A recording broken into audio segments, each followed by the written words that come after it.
It's funny now. Now I'm consciously seeing if our heads are on the same level. Like duck.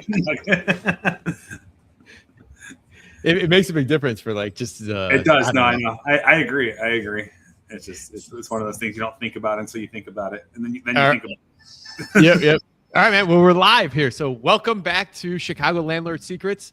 We are going on, I believe, week 21. So thank you for everyone that I've gotten. I don't know about you, Tim, but I've had a bunch of people say, I don't think they realize what we're doing, but they're like, oh, I saw you online with this other guy, or I saw you online with Tim, or whatever. So people are noticing it. So love it.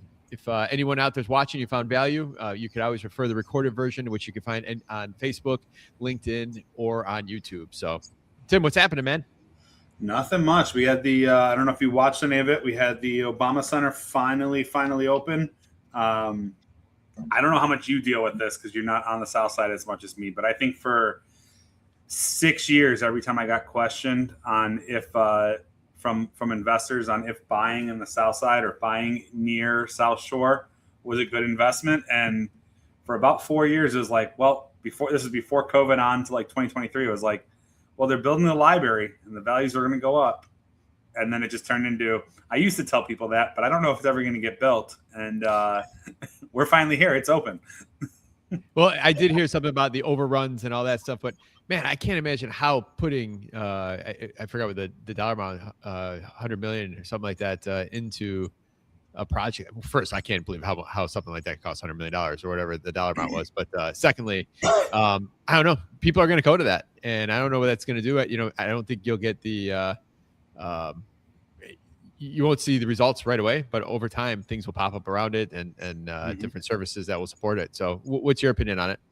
No, I mean, I can finally go back to what I was saying in 2018 when it was supposed to first happen, right? Like.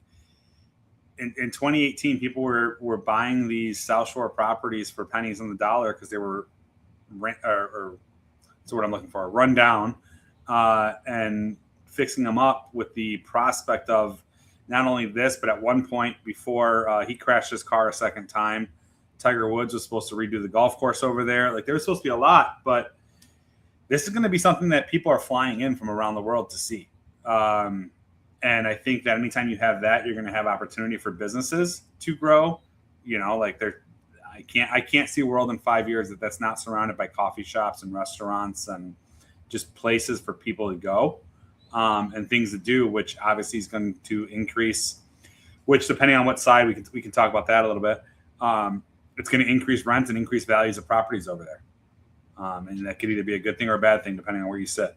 Well, you see Stony Island runs right up into it. Like I always said, like where will that line be? So, you know, if you that initial corridor going down 71st, like that's all going to get cleaned up and I mean, extend.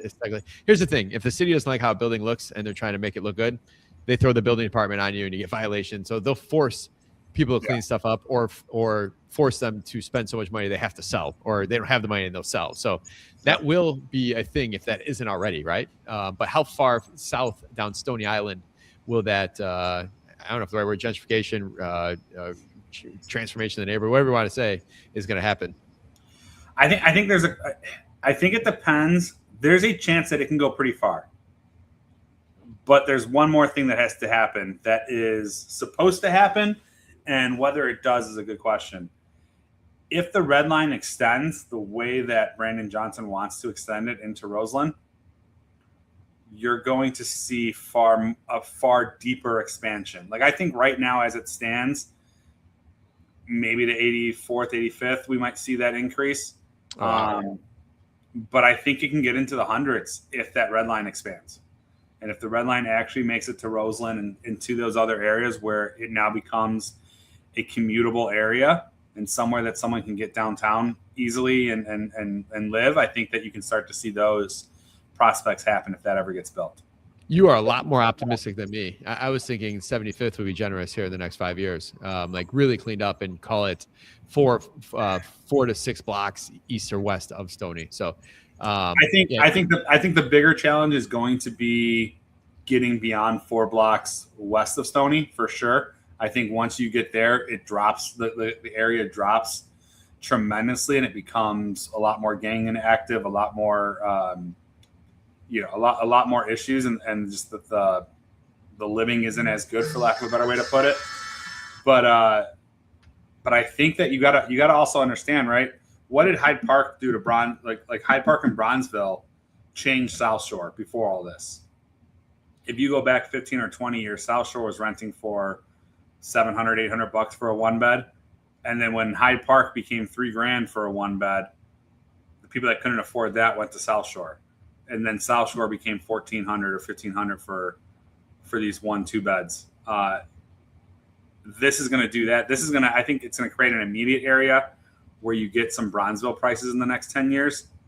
But going further south to like into the 80s, I think you're going to now see the South Shore prices of like the, $1,200, $1,400, $1,500 rents that you may only be getting $900 or $1,000 for now.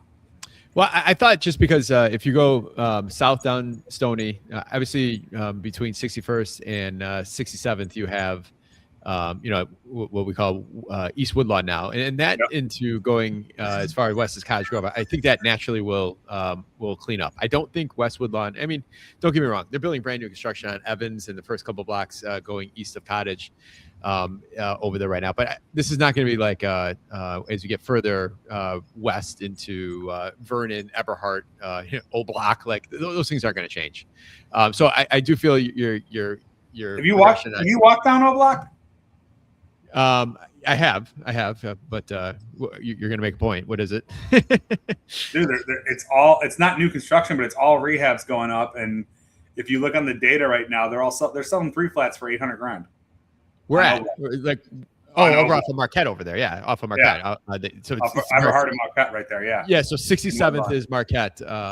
Once you get past, I think Greenwood, but right, yeah, I have seen that, but still, there's just still an element over there that I don't think you're gonna get rid of like you want. So we do manage some properties there, as I know you do too, and yes, you can have a brand new construction property, but you still deal with the elements in the neighborhood. So that I think will take longer to change. But when you go, my point I was gonna make is when you go south of on Stony, south of 67th Street, and you get, if you go west, you run into the cemetery. So I feel that area everywhere between Stony and the cemetery should have no problem getting cleaned up. And then when you go east, you have Jackson Park Highlands, which are some of the nicest. You have some of the nicest single family homes in you'll see anywhere on the south side. And you have that whole area of really between Jeffrey and South Shore, just of humongous 3 and 6 flat type properties are super deep. If you ever look on Google Earth, you'll see how deep those properties are. But so that's why I'm super confident down to 71st will do it. But I'm curious what you know about the red line and extending south. I know that was a big deal for a long time. They actually bought a property from me I had on 113th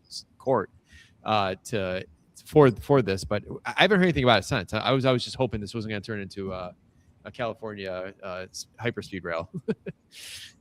Yeah, I mean and this is again, this is like what I said, like this is the optimistic part of me and not the realistic part. But Brandon Johnson and trying to build his legacy is really trying to push for this. And I think if the new mayor's smart, whoever's running for mayor, I don't see them saying no, because it is a huge opportunity for people on the south side. But yeah, if right now it's, as everyone knows, 95th and Dan Ryan is the end of the red line. And they want to get that all the way into Roseland, I think 135th, 140th, something like that, to build it. So if that happens, that's going to open up just a ton more of opportunity. Well, I think the thing that could derail it, no pun intended, right? Yeah. You have the city or the transit authority, I think, received a large amount of money. I feel like it was even before COVID. And then they got a little more money when prices went up. But now I feel there's a gap there that has to be financed, or bonds have to be sold off in order to finish it, where I think that's the stage they're in right now, trying to figure out. And the gap was huge. Man, I don't know. You and me, dude, we rehab buildings and we don't build skyscrapers or anything, but I just don't understand how they do the stuff, price per square foot that they do, or these government projects, how expensive and the overruns that they have.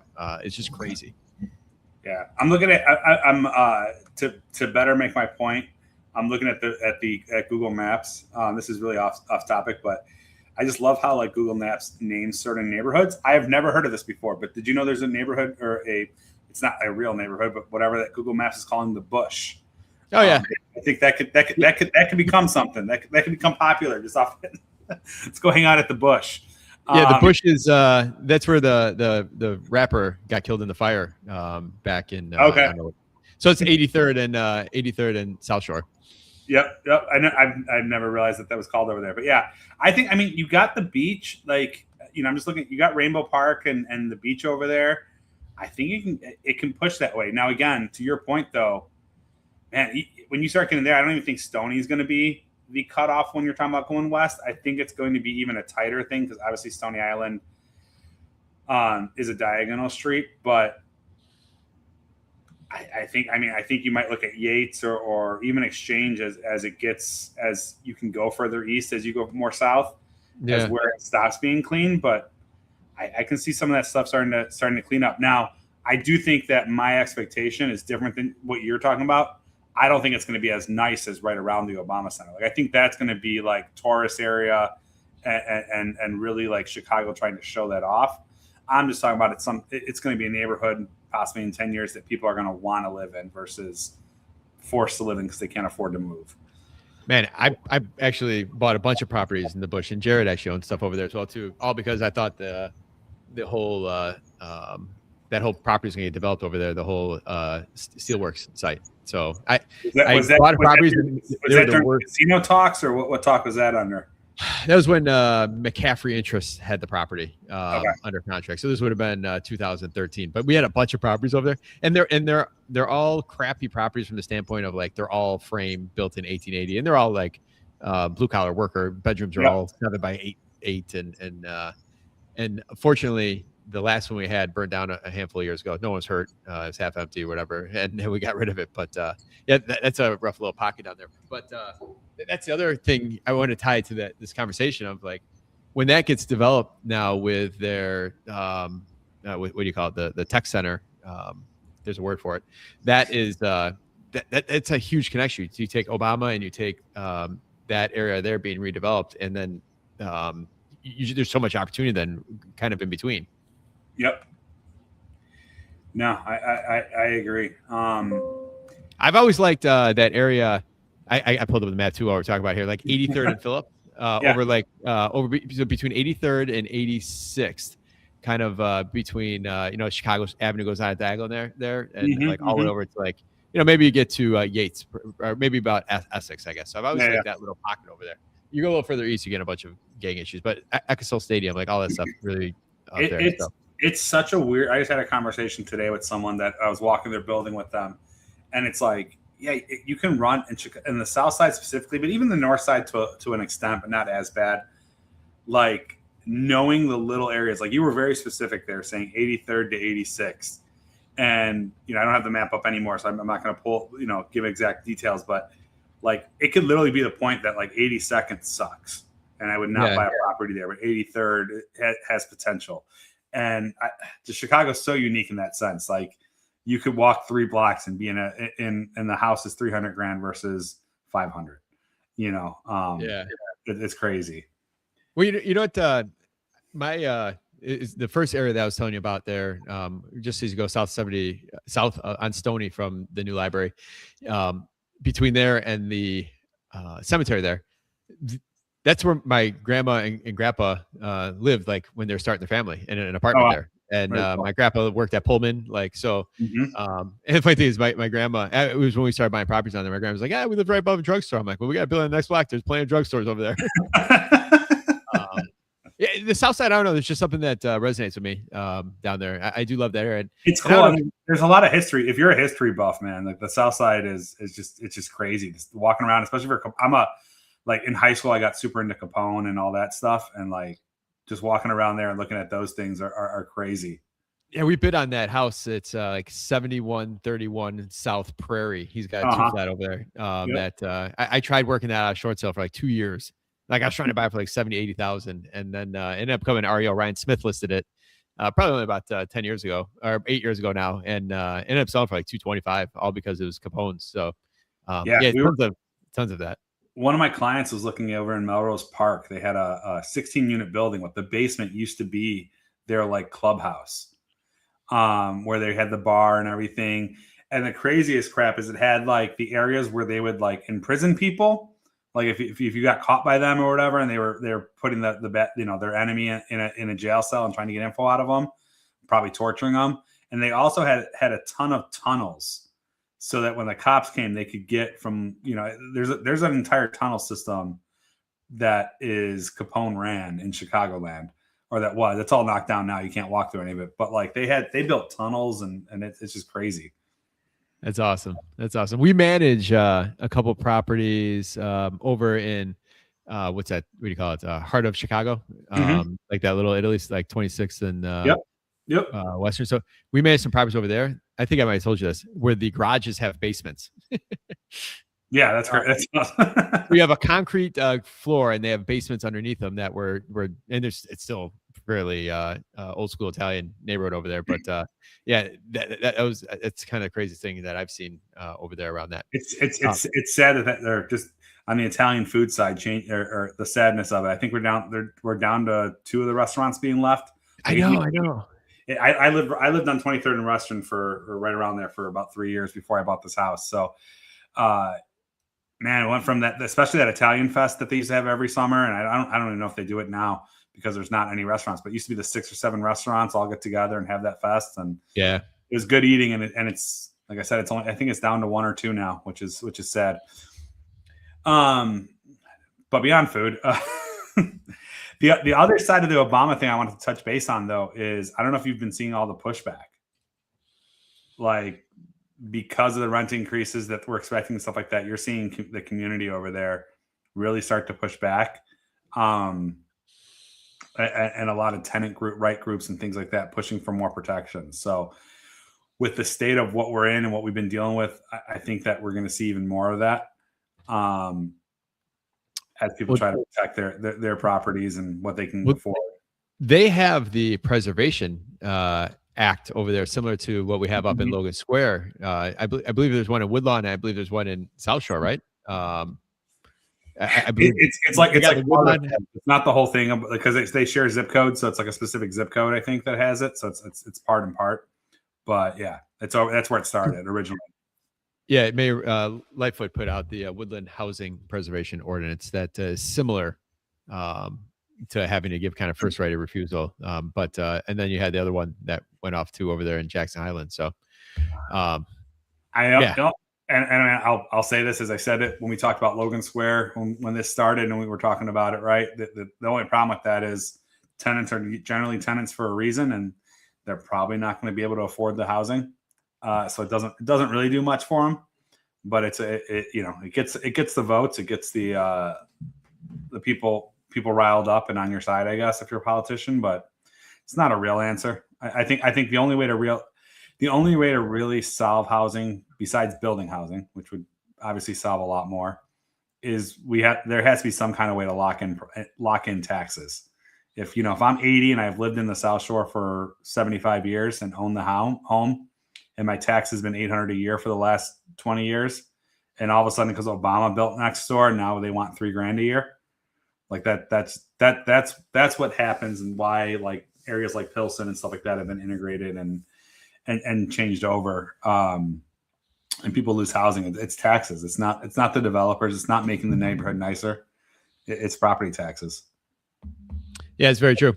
We do now officially have, I believe, the highest tax base. I think we passed New Jersey after the last reassessment. So we're actually going to have Pat Hines, the new assessor, down here in the underground on a podcast episode Tuesday. So we'll get to hear from his side of the story. Then we can talk about that.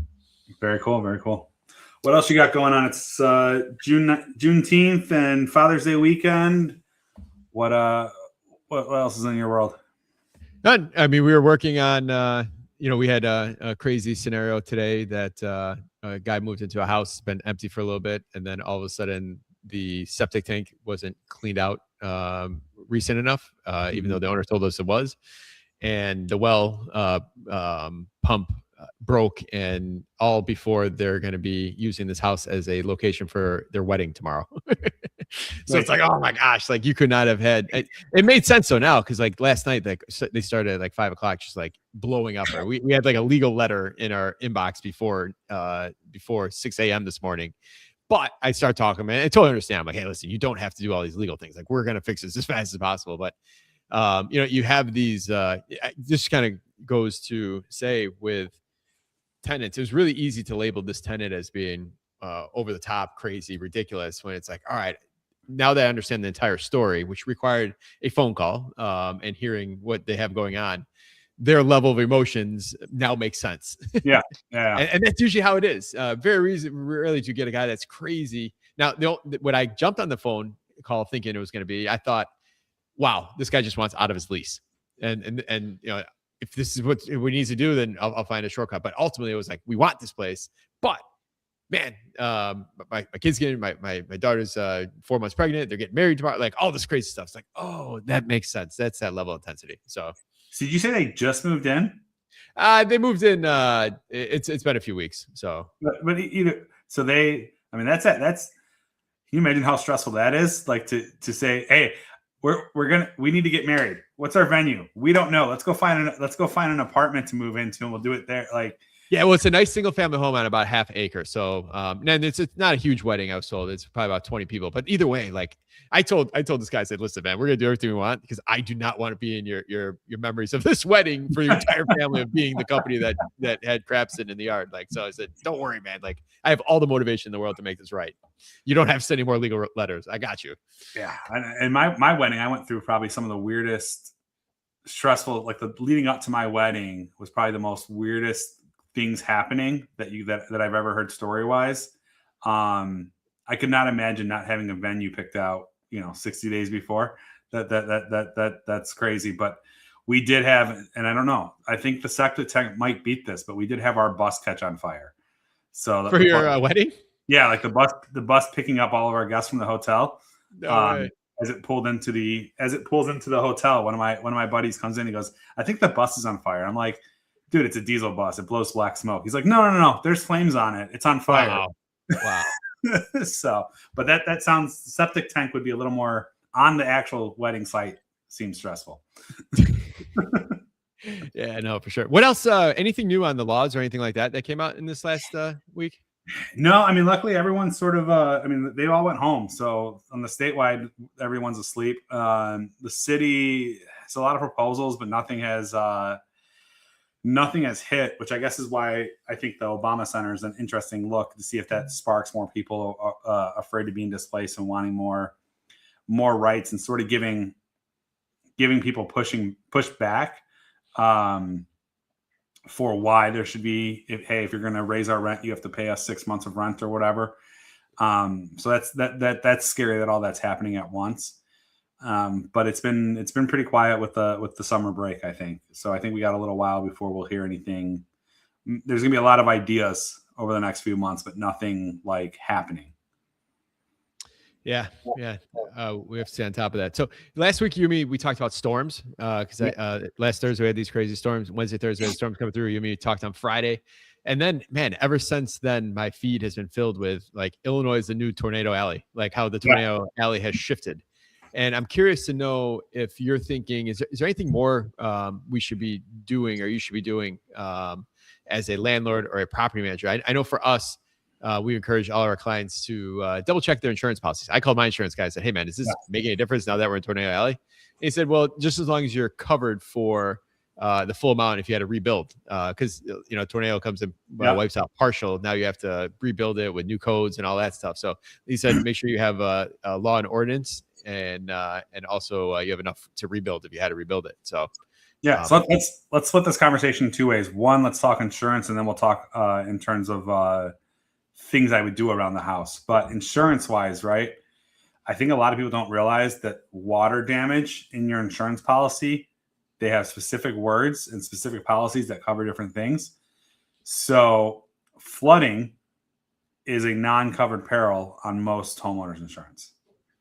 And obviously with these massive rains that we've been getting in the suburbs specifically, like there's people getting water in the basement and things like that. And that's all going to be considered flooding because it's rainwater coming in through the building.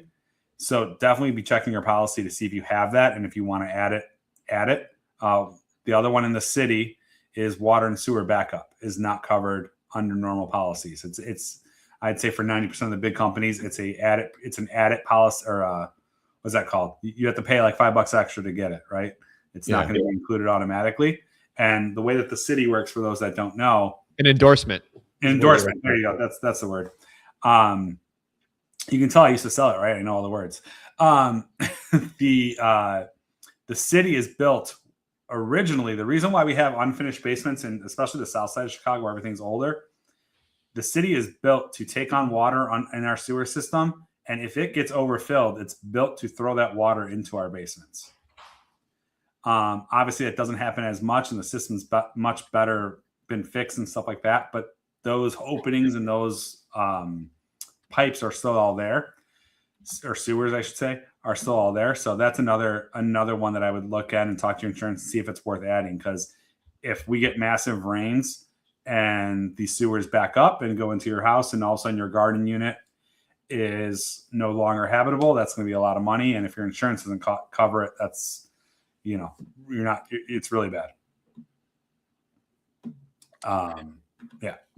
So it's kind of crazy. So we were started investing down there in 2008 on the south side, and it was horrible. Every time it rained, it's like, now we got used to it. We're like, hey, tenant, just wait 10 minutes, the water will go down, and then we'll come and clean it, or whatever it might be. But it's really bad. It did get better over time. I felt it got better. And I think it has to do with direct correlation with the whole deep tunnel project, which is something that fascinates me as well, too. So all that water going down into Thornton Quarry, and they got the other quarry over there, I think in Alsop or wherever that one's at, over there off Ogden. But what it led us to do on a lot of our properties, especially if we wanted to finish the lower level, we were using the whole backflow valve, backwater. What do you have the right backflow? Yeah, backflow. Mm-hmm. Yeah, backflow preventer. Yeah, backflow preventer. So, which basically, I don't know how much it is today, but we used to pay between $3,000 and $3,500 for a 3 flat, and then that at least stopped it from coming into the basement. Which I believe the city's not too crazy about you having those, but it was illegal. So it's one of those. I mean, unless they outlaw it, which they haven't yet, it's still plumbing code. You can put them in. Gotcha. So, and the thing is, right? Like the city has built all these things to make the houses taking on sewer water less need it. So that's why you can do it. And for those that don't know, what he's talking about is at the end of where the sewer comes in, they install a one-way valve, so water can still go out into the sewer, but it can't come back up in the way it was originally designed. Oh, it's like a turnstile, but obviously a solid turnstile that doesn't let water through. Yep. So that was something that we always invested in, and we still actually encourage some clients to invest as well too. There's just certain pockets of the city that just get that faster than others. And even in the south suburbs, we had a couple of houses in I don't know if it was South Holland, but over there, they're not far from creeks where they're always getting overflow from the runoff when it rained as well too. Yeah, no, I think it's a good thing to take a look at. The other thing too, just a reminder for everyone, right? I realize as you get older, I don't know if you have this, but everything condenses, and figuring out when something happens harder. But I forget if it was this January 1st or last January 1st, but either way, at a state level, if you experienced a flood at any point or had water in your basement or in a unit, you have to disclose that to tenants now. So if it did happen, you got to make sure that you're telling the tenant, because they can be, non-liable they can hold you more liable for natural disaster that they wouldn't be able to otherwise if you didn't disclose it. So yeah, it's all the whole Flood Disclosure Act that came out. So that was beginning of 2025 that came out. But so in your lease, anyone listening here, this is an Illinois thing. This is not a Chicago thing. You should have that flood disclosure in your lease. Now, a lot of people are like, I don't have a basement. That's fine. We just put it in all of our templates. But if you have a basement, finish or unfinished, if you have, if you don't have a basement, the first floor becomes your basement for that. Okay, so that can flood, right? Yeah. So you should have it in there no matter. The only time I think you wouldn't have it is if you're on a floor above the first floor, so second to 100th floor. But even in that case, if you have one of these buildings in Chicago, like we have a handful of mine, I'm just picturing some in the South Loop, that storage is in the basement. And even though that's HOA, common area space, that's still your storage unit, and the tenant could run into issues if that space floods and their stuff is ruined. So you're supposed to disclose to them if that basement even takes water as well too. So you could be on the 50th floor, but if you got a storage space sub basement too, you better make sure you disclose that. Yep. Just another FYI, and this goes back to the insurance thing and the wording of insurance, but the law uses the same wording. just remember, just because if we don't have to disclose, I don't want to, or don't want to scare tenants off. If you had a pipe burst and spill water everywhere, that's not a flood. So legally, that's not considered. That's not what they mean when they say flooding. Flooding is water coming in from the outside of the home into your home. So you don't have to. If you had like a pipe burst on the third floor, you don't have to tell that tenant about that you had a pipe burst 3 years ago. Just an FYI there. Transitioning the other thing I would say that, and we're finding out the hard way right now because we're retroactively realizing that we didn't really care as much about this, but overhanging trees. I don't know if you had how many calls you had last week or if any, but we have probably 4 or 5 that we're dealing with where either tree limbs fell on top of a roof of the garage or of the house, or worse, on power lines. So if you have anything that's overhanging big trees on those, I would definitely have someone come out before it's an emergency and just trim them and keep them trimmed. Yeah, we had quite a few of those. We track all the 301 calls, and we had a bunch of 301 calls into the city on our properties, or our neighbors' properties that had that same problem. But most of them were on power lines, which was the bigger issue. And then I know we've been it's a week later, and it's a little priority, but we're still keeping an eye on that type of stuff. Because here's the problem with all those little branches that break off, they end up going into your gutter, which cause different problems. Might be 6 months from now if you're not cleaning your gutter. So if you have trees where you're getting these branches on there, more likely you're going to have leaves in the fall, and you should be cleaning your gutters at least once a year as well too. And it's so cheap. I believe I just got my gutters done at my house, and I did see that bill. It was like $130 and I got 2 stories. So it getting your gutters clean is not a crazy dollar amount, and man, it could be a big difference. Especially it might not even be a problem now, but if you don't, it could become a problem when it gets cold. There's many different circumstances where your backed-up gutters will cost you more money. And it's one of those things too, right? It's a bill. There's some right away issues that you'll see, but also just if water builds up, it could be 2 years, but all of a sudden now you have a massive tuck point that you have to do because it dripped on it for 2 years straight, and now you have a $10,000 tuck pointing bill. So you might not see it right away, but getting it done is huge. So yeah, I'll definitely throw that one out there too. You mentioned something like you're tracking 311. That's new to me. What does that mean, or how does that work? Well, I have, I'll share with you the guy. We have a guy I reached out to, another guy through a podcast reached out to me and said, hey, I built out this new system that alerts property managers or owners of 311 calls that are called in. And I took the call. I didn't think much of it, but he showed it to me. He showed me he's like, I know you, he went off of my old leasing. I don't know how he found a bunch of our properties. He's like, see, these people call the 311 on these dates. I'm like, oh, really? I didn't know that. So now we get a report. We're kind of going through a trial with him right now, and we get a report every single morning of any 311 calls reported the day before. And it might be a neighbor calling on us, which helps us get out ahead of that. So this past week, we got a call from a lawn, a single family home. Tenants required to do the lawn, and the neighbor called and said, hey, they're not cutting their lawn. So we got out there, told the tenant, like, get the lawn cut today, or else you're going to get a $600 fine. City's coming tomorrow. I don't think the city comes out that fast, but I wanted to put urgency in everybody. And then we had another scenario where there was fly dumping, and the neighbor reported it. Fly dumping was actually on our property, but the neighbor reported it. But when the city shows up and sees all that garbage in our alley, they're going to probably ticket us. So we got out there, we cleaned up all that stuff. And that way, it's, if they do come out, then they won't see anything and they'll just move on. So a pretty cool service. I'll connect you with the guy that we'll work with. Absolutely. That sounds cool. And we can, I'll dig into it. We can talk more about it because that's something that would be super useful, like you said, because the city comes out, those fines are huge.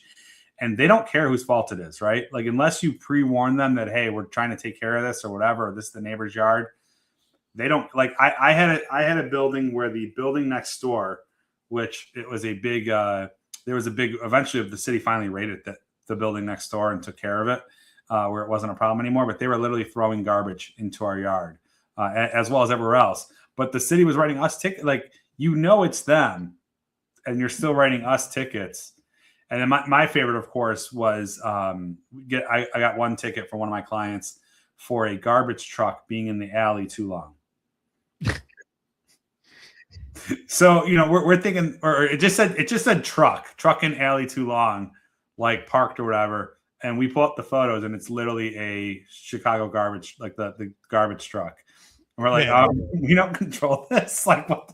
Like, they're writing tickets, and you can go to court and fight it if you want, but they don't care. They don't have to show up to defend it. So they're just writing as many as they can.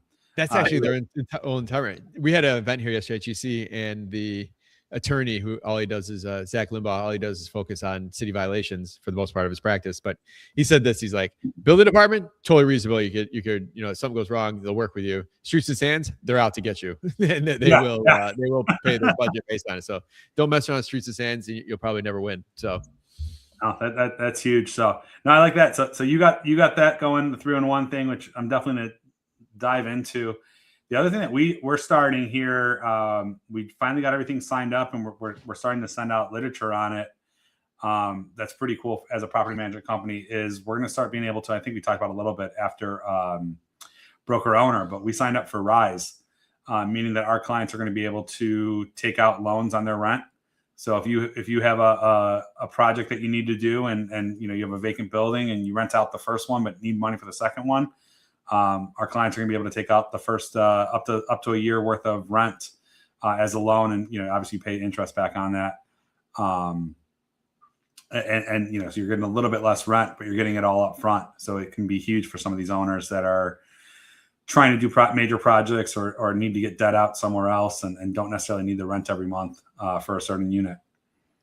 Wow, that's crazy. So how is there any cost to you as the landlord, or is it? So it's they're going to take 10% of the rent basically. So, but it gets paid monthly. So like if your rent is, to make math easy, is $1,000 a month, you can take up to 12. You can take the rent on the 12 months. So they're going to take $1,200, and then you would get the whatever that meant. No, I thought I made math easy and I didn't. So it'd be $12 grand for the total year. So they would take $1,200. So you basically be 1,008. Yeah, making me do math on TV and live TV, Mark. It's not fun. No. At least with the podcast, I get to edit it. Cut. Let me figure this out, and then I come back. I sound smart. On here, you can't. But $10,000 up front. On a year lease for $1,000 a rent, and I think for some landlords, whether it's a big tax bill you got to get or rehabs that you're trying to do, it could be a game changer. So we're partnering up with them to see how it goes. So I got you now. So this is for your owners. Your owners can, if your owners get, oh shit, my HVAC, my AC went bad, and in order to replace the AC, my furnace sold. I got to get both. Now I got to come up with $7,500. You could get a Ford. You could get it. Gotcha. Yeah. So that's a service you can offer to your clients. And are they charging you anything, or are you just really the facilitator? Facilitator. So it all just comes out. So we have to we do the hard work for them of collecting the rent because you pay it back monthly with the rent, right? So the rent comes in and and then we send it back off to them to make the payment. Beautiful. Maybe you have to make an introduction for me for that. So for sure. We're doing that. That's great. You're doing that, and then we are rolling out next week, offering the internet service through our resident benefit package for tenants will be able to get 1 gig speed internet for only $65. So that was something I thought value wise. I know for me, I got a gig. I think I pay 110 or something like that. So it's awesome. Super excited to start offering that. But anything else before we wrap here, man? No, I think I'm good. So. All right, man. So anybody listening here, if you like what we're talking about, please refer us to a friend. If there's anything you want us to talk about here, anything that you're curious about, send us a message. You can reach Tim on ChicagoStyleManagement.com, or you can find him on Instagram. He's also been on TikTok a lot lately. And then you can also find me on Instagram as well too, or I'm pretty much everywhere else on LinkedIn as well too. So reach out to us.